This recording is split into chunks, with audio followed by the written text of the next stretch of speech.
ఏంటి రాజు చానాళ్ళకి కనపడ్డా? ఏదో సీరియస్ గా డిస్కషన్ చేస్తున్నారు.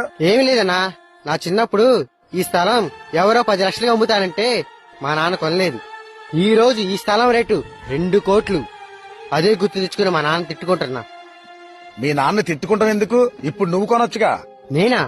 ఇంటి అద్దె కట్టాలి, ఈఎంఐ కట్టాలి, కరెంటు బిల్లు కట్టాలి, 2 పిల్లల స్కూల్ ఫీజు కట్టాలి. ఇవన్నీ చూసుకుని ఈ స్థలం నేను కొనగలనా?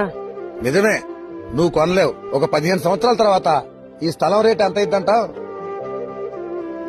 ఒక 20 కోట్లు అవ్వచ్చన్నా. 20 కోట్లు? అప్పుడు నీ కొడుకు అంటాడు, ఆఫ్టర్ ఆల్ 2 కోట్లు పెట్టి మా బాబు ఈ స్థలం కొనలేదని. అప్పుడు నువ్వేం చేస్తావు?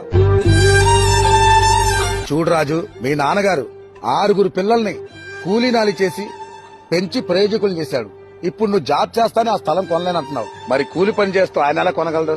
ఎప్పుడు తల్లిదండ్రుల గురించి సులకనగా మాట్లాడుకు. వాళ్ళేం చేసినా మన మంచికే చేస్తారు. సిక్కుముళ్ళు గప్పి రంగులీనుతున్న లోకమంటే పెద్ద నాటకమే తెలియకనే